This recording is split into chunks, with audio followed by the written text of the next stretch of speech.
I never expected the loneliest place I'd ever lived to also become the scariest. In 2021, I was stationed in a tiny farming town outside Silver Creek, Idaho, during a volunteer church mission. The town itself barely felt real sometimes. One grocery store, one gas station, a few dirt roads branching into endless fields and stretches of forest. If you drove 10 minutes outside town at night, it was just darkness and empty land in every direction. Most people there knew each other, which meant strangers stood out immediately. I was assigned to live with another missionary named Ethan Mercer. He was 21, tall, quiet, and way calmer than me about almost everything. We stayed in a small one-story rental house owned by an older man named Walter, who lived directly next door. Calling it a house honestly felt generous. It looked more like an old hunting cabin someone converted into a home years ago and forgot to update afterward. The floors creaked constantly, the pipes rattled every time you used the sink, and cold air leaked through the windows whenever the wind picked up. Inside, the layout was simple. You walked through the front door straight into the living room where we kept our desks and study materials. Off to the right was the bedroom we shared. Straight ahead was the kitchen. Behind that sat a tiny laundry room and bathroom. That was it. Tiny house, tiny town, tiny world. At the time, I wasn't doing well mentally. I barely slept anymore. Some nights I'd stay awake until sunrise, staring at the ceiling, replaying every insecurity I'd ever had. I constantly felt anxious without fully understanding why. Ethan noticed it too, though he never pushed me about it. He mostly just tried to keep me distracted. That night started completely normal. We'd gotten back to the house around 8 after visiting a few families from church. Outside, snow covered parts of the yard from a storm earlier that week. Not enough for proper snowfall, just scattered frozen patches across the dirt and dead grass. By 10:30, Ethan was sitting in the bedroom watching videos on his phone, while I stayed at the desk in the living room scrolling aimlessly online. The house was quiet, except for the heater humming occasionally. Then I heard it. Knock. A single, sharp tap against glass. I looked up immediately toward the kitchen. Above the sink sat a small square window facing the backyard. At first, I thought maybe a branch hit it, but even as the thought crossed my mind, I realized something didn't fit. There were no trees close enough. I stared toward the dark window for several seconds. Nothing moved outside. Just my own reflection staring back faintly through the glass. Eventually, I looked away. Then, another knock came. This time from the laundry room window around the corner. My stomach tightened instantly, because now it sounded intentional, not random, not wind, not branches. Someone was outside, moving around the house. I stood up slowly from the desk. "Ethan?" I called quietly. "What? Do you hear that?" Before he could answer, another knock hit the living room window directly beside me, loud enough to make me physically jump backward.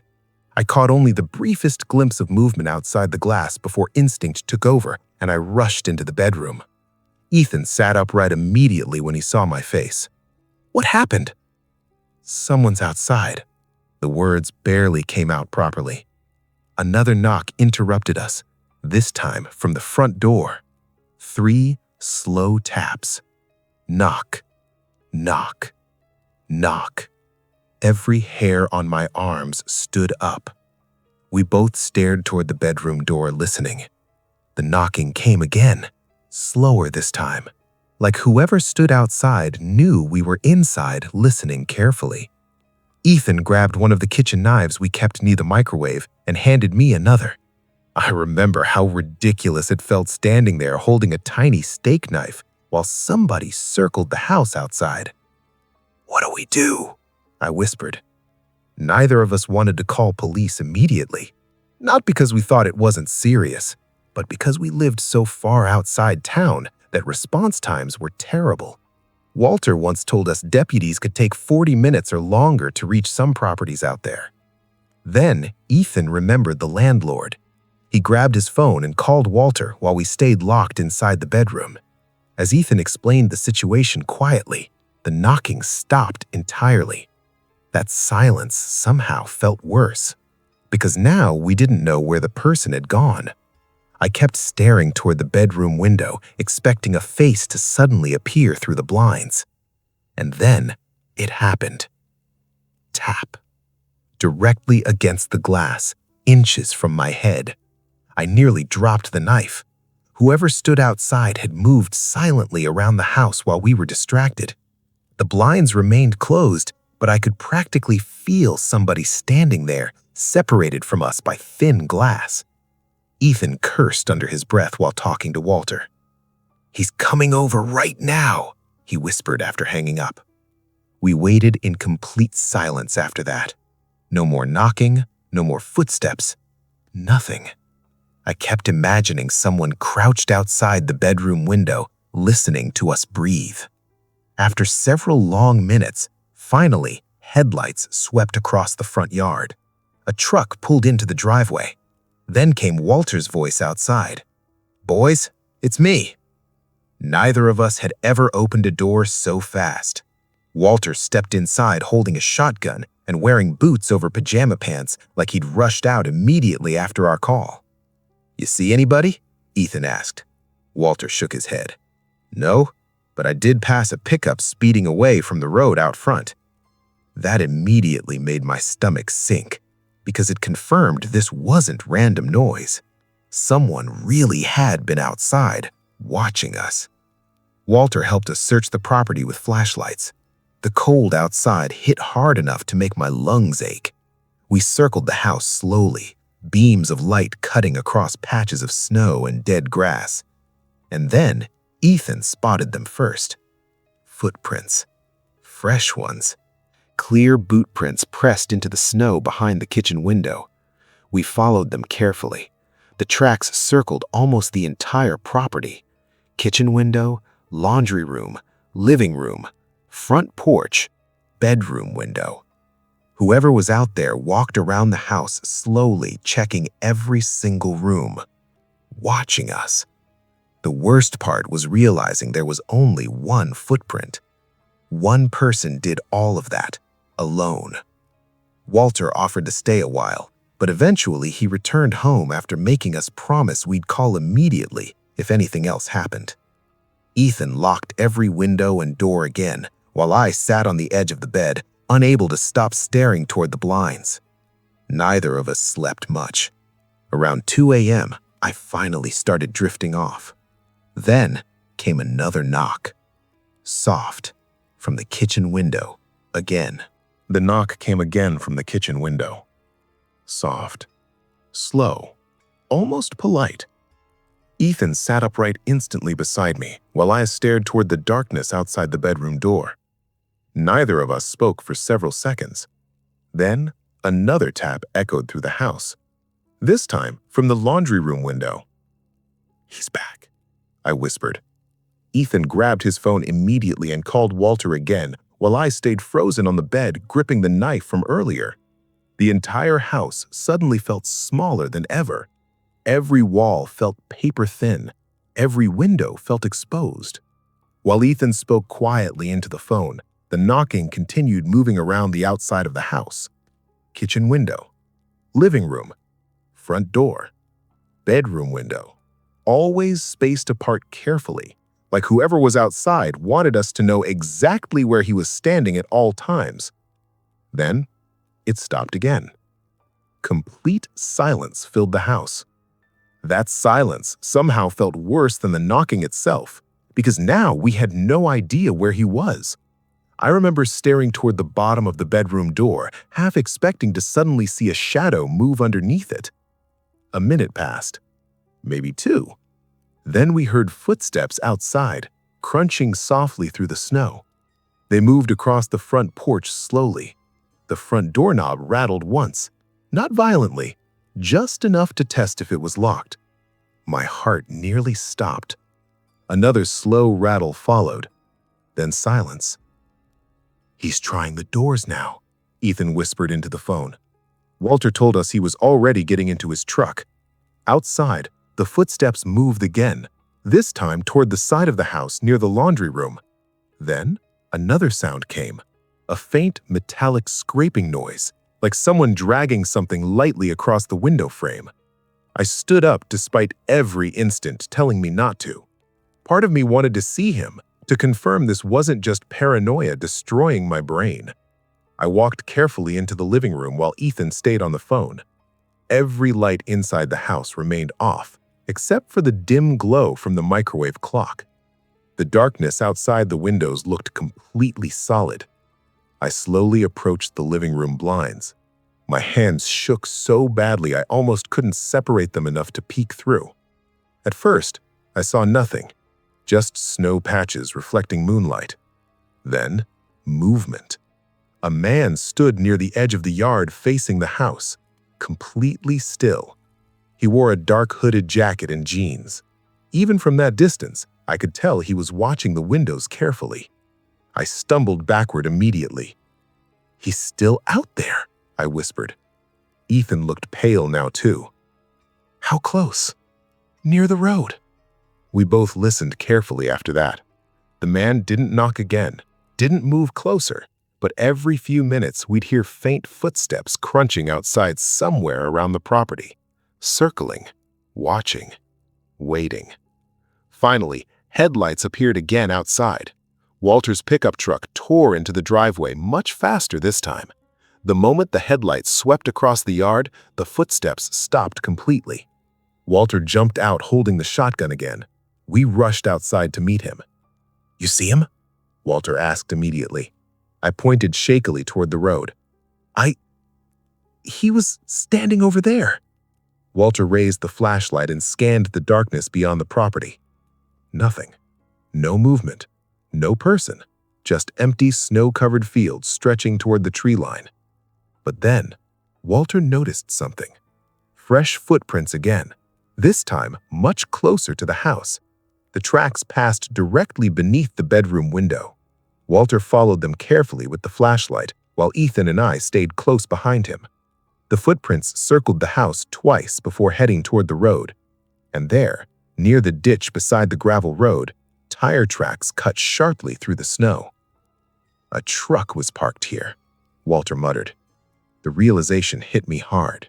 Whoever this guy was, he hadn't just randomly wandered onto the property. He parked nearby intentionally, then walked around our house in the dark, watching us. Walter finally convinced us to call the sheriff's department. A deputy arrived nearly 40 minutes later. By then, the tracks had already started filling with fresh snow again. The deputy took our statements, but admitted there probably wasn't much they could do without a plate number or description. He suggested it was likely teenagers trying to scare us, but even he didn't sound convinced after seeing how methodically the footprints circled the house, especially when he realized there was only one set. One person had spent nearly an hour walking around isolated windows late at night in freezing temperatures and never once said a word. After the deputy left, Walter stayed with us until sunrise. None of us slept. Around dawn, Ethan finally asked the question both of us had been avoiding all night. "What if he comes back again?" Walter didn't answer immediately. Instead, he stared out the kitchen window toward the road. Then he quietly said something that made my stomach sink. "This isn't the first time somebody's reported strange knocking out here." I looked at him immediately. "What do you mean?" Walter sighed heavily before continuing. "Couple of years ago, another tenant staying in this house complained about somebody knocking on the windows late at night too. They thought somebody was trying to break in." "What happened?" "They moved out." That answer didn't help at all. For the rest of the week, Ethan and I barely relaxed. Every sound outside made us tense. Every passing vehicle slowed our breathing, and every night after dark, we checked every window repeatedly before trying to sleep. But the knocking never came back. Not once. Eventually, life returned to normal, at least on the surface. But something about that experience stayed with me long after I left Idaho. To this day, I still replay one specific moment in my head more than anything else. That first knock at the kitchen window. Because when I originally looked up, I remember seeing only darkness staring back at me. But afterward, I kept wondering something. What if he had already been standing there watching me the entire time? What if I looked directly at him through the glass and simply couldn't see him in the dark? That thought followed me long after the mission ended. Even now, years later, if I hear unexpected knocking at night, I immediately think about that tiny house in the middle of nowhere and the man silently circling it alone in the snow. Christmas had always been loud in our house. Not loud in a bad way, loud in the kind of way that made a home feel alive. My younger brother blasting music from his room, my dad arguing with football commentators on TV, my mom yelling at everyone to stop eating snacks before dinner. Even our dogs barking nonstop whenever somebody walked past the front gate. That was normal for us. We lived in a quiet neighborhood just outside Dunmere, Scotland, in a narrow two-story house packed tightly between identical brick homes. Winters there always felt colder than they actually were because the streets stayed wet and dark all day long. By December, the sun disappeared before most people even got home from work. But inside our house, Christmas usually made everything feel warm. This happened the winter I was 16. A week before Christmas Eve, my family started hearing knocking at the front door late at night. The first time happened while we were all in the living room watching some terrible holiday movie my mom loved. It was around 10:30 when 3 quick knocks echoed through the hallway. My mom muted the television. We all looked toward the front door. "Can somebody get that?" my dad asked without taking his eyes off the screen. My mom got up and walked to the door while the rest of us stayed on the couch. A few seconds later, we heard the lock click open. Then, silence. "No one's here," she called out. Dad laughed. "Probably kids." That explanation made sense at the time. Kids in our area loved knocking on doors and running away. It happened every winter when schools let out for break. My mom locked the door again and came back to the couch. We forgot about it almost immediately. Then it happened again 2 nights later. This time, I answered. I'd been sitting at the dining room table studying for exams while everyone else was upstairs. Around 9:45, 3 slow knocks came from the front door. Not loud, not aggressive, just deliberate. I rolled my eyes, expecting to catch neighborhood kids before they sprinted off. But when I pulled the door open, the street was completely empty. No laughter, no running footsteps, nothing. The cold air hit me immediately. Rain drizzled down onto the pavement, and the yellow streetlights reflected off the road in blurry streaks. I stepped onto the porch and looked both ways. No one. The entire street looked abandoned. I remember getting this weird feeling in my stomach then. Not fear exactly, just confusion. Because whoever knocked would have needed to disappear impossibly fast. I shut the door and locked it again. Later that night, I mentioned it to my parents. Dad shrugged, probably hiding behind one of the parked cars. Maybe, but something about it still bothered me. Over the next several days, the knocking continued, always at night, always when things were quiet. Sometimes 3 knocks, sometimes 4, always spaced apart carefully, like whoever stood outside wanted us to hear them. But every single time we opened the door, nobody was there. Eventually, it stopped feeling like a prank. One night, my dad experienced it himself around midnight. He'd stayed downstairs after everyone went to bed to drink beer and watch old football highlights. I woke up when he came upstairs unusually fast. He knocked softly on my bedroom door. "You awake?" "Yeah." He stepped inside, looking unsettled. I just heard knocking again. I sat up immediately. "Did you see anybody?" He shook his head. "No, but this time it sounded different." "How?" He hesitated before answering. "Closer." That word stuck with me. Closer. He explained that instead of hearing it directly on the front door, it sounded almost like someone had knocked lightly against the living room window first, then the front door, like they were moving around the house. After that, my dad started checking through the peephole before opening the door every time. He never saw anyone. Neither did the rest of us. But the atmosphere in the house changed after that. Even my younger brother stopped joking about it. Every creak started sounding suspicious. Every shadow outside the curtains caught our attention. Then Christmas Eve arrived. The entire family spent the day together. My grandparents came over, my cousins visited for dinner. The house smelled like cinnamon candles, roast potatoes, and wine. By midnight, everyone was exhausted. I went upstairs around 1 a.m. feeling sick from eating too much. I changed into pajamas, climbed into bed, and scrolled through my phone in the dark until I eventually fell asleep. When I woke up again, my room was pitch black. At first, I thought morning had come early, but then I checked my phone. 2:14 a.m. The house was silent. That deep kind of silence only houses have after everyone's asleep. I rolled over, trying to fall back asleep, but I couldn't. So I grabbed my phone again and started watching random videos with the brightness turned low. A few minutes later, I heard it. Knock. Knock. Knock. Soft. Very soft. I froze instantly. The sound didn't come from downstairs this time. It sounded close. Too close. I slowly sat up in bed, staring toward my bedroom door. My room was at the end of the upstairs hallway, facing the staircase. If someone came upstairs, I'd hear it. For almost 30 seconds, everything stayed quiet. Then I heard another sound, a floorboard creaking somewhere outside my room. My chest tightened. I pulled my blankets down slowly and swung my legs over the side of the bed. Another creak, closer now. At first, I convinced myself it was my dad. Maybe he was checking the house before bed. Maybe one of the dogs wandered upstairs. But deep down, I already knew something was wrong. I walked carefully to my bedroom door and opened it slightly. The hallway was dark, except for faint yellow light coming up from downstairs. And then I saw movement near the staircase. A man was climbing the stairs.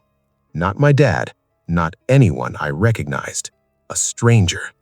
He looked 40, maybe, heavyset, unshaven, wearing a soaked dark coat that dripped water onto the carpet as he climbed. And the worst part was how casually he moved, like he belonged there, like he'd done this before. My body locked up instantly. The man stopped halfway up the staircase and looked down the hallway. I ducked backward before he could see me and quietly pushed my bedroom door almost shut, leaving only the tiniest crack open. My breathing became painfully loud in my ears. Outside my room, I heard another sound, slow footsteps reaching the top of the stairs. Then, silence. A few seconds later, a door opened somewhere down the hallway. My younger brother's room. The stranger shuffled inside. I heard drawers opening, then footsteps again. Another door opening. My sister's room this time. He was searching the house and getting closer to mine with every step. I stood frozen beside my bed, listening to the stranger move through our upstairs hallway, every sound making my chest tighten harder. Floorboards creaked slowly beneath his weight as he wandered from room to room like he was trying to figure out where everyone was sleeping. I could hear drawers opening, closet doors scraping. At one point, he started humming quietly to himself, completely off-key, like he was comfortable being there. That was the part that terrified me most. He didn't sound nervous. He didn't sound rushed. He sounded relaxed. Through the small crack in my bedroom door, I could see shadows shifting faintly in the hallway as he moved past. Then I heard him stop directly outside my room. The silence that followed felt unbearable. I stopped breathing entirely. My bedroom door slowly creaked inward another inch, just enough for me to see part of his face through the darkness. His eyes scanned the room lazily.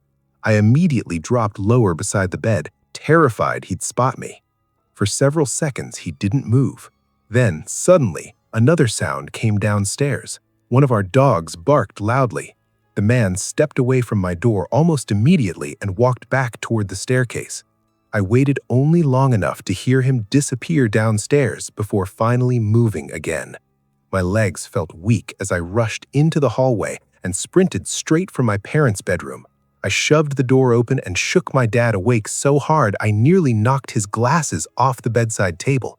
"There's someone in the house," I whispered desperately. My mom sat upright instantly, while my dad still looked half asleep. "What?" he mumbled. "There's a man downstairs." That woke him up immediately. My mom grabbed her phone while my dad got out of bed and moved toward the hallway. I followed behind them, shaking uncontrollably. We crept downstairs together, trying not to make noise.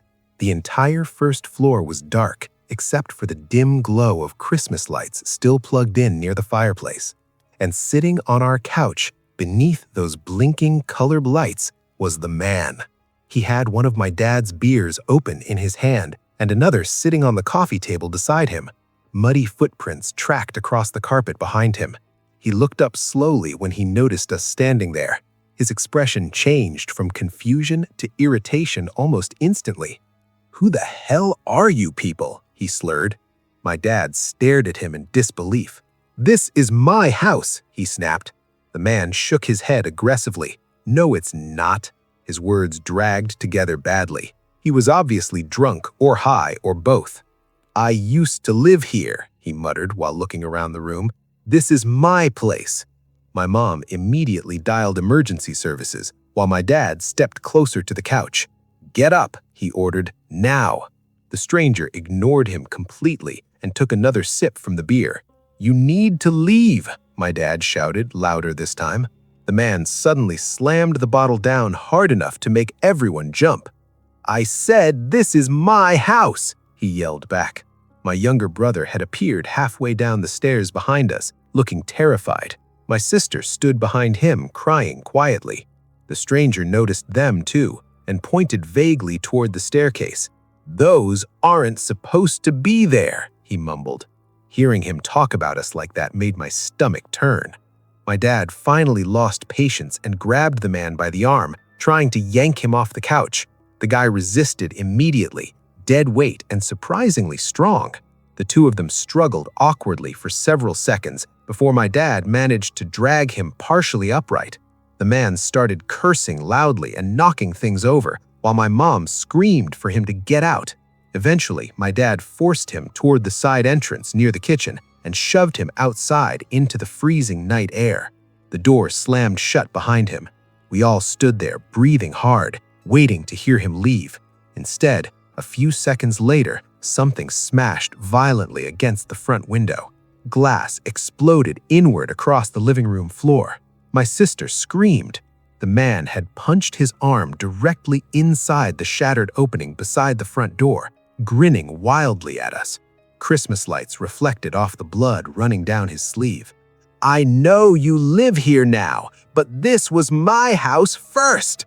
My dad grabbed a fireplace poker while my mom pulled all of us farther back toward the kitchen.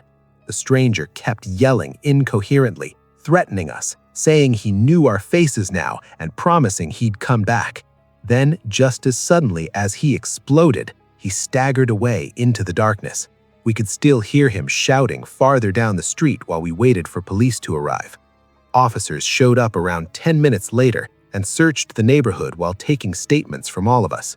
I had to explain everything I saw upstairs, while another officer photographed the broken window and blood around the frame. Eventually, police followed drops of blood through the snowy sidewalks several streets away until they found the man lying drunk beside a small playground near the edge of the neighborhood. His hands were shredded from punching through the glass. He was arrested immediately. Later, we learned he actually had lived in our house years before we bought it. According to police, he'd been heavily intoxicated and somehow convinced himself he still lived there after leaving a nearby bar. But even the officers admitted parts of the situation didn't make sense, especially the weeks of knocking before Christmas night. When questioned about that, the man denied anything. He insisted he'd never been near our house before that evening. Maybe he was lying, maybe he truly didn't remember. Either way, nobody could explain the repeated late-night knocking leading up to that night. For weeks afterwards, every sound outside made me panic. I couldn't sleep properly anymore. Even now, years later, if somebody knocks unexpectedly at night, my heart still jumps back immediately, to that Christmas morning when I opened my bedroom door and saw a stranger climbing the stairs towards me in the dark.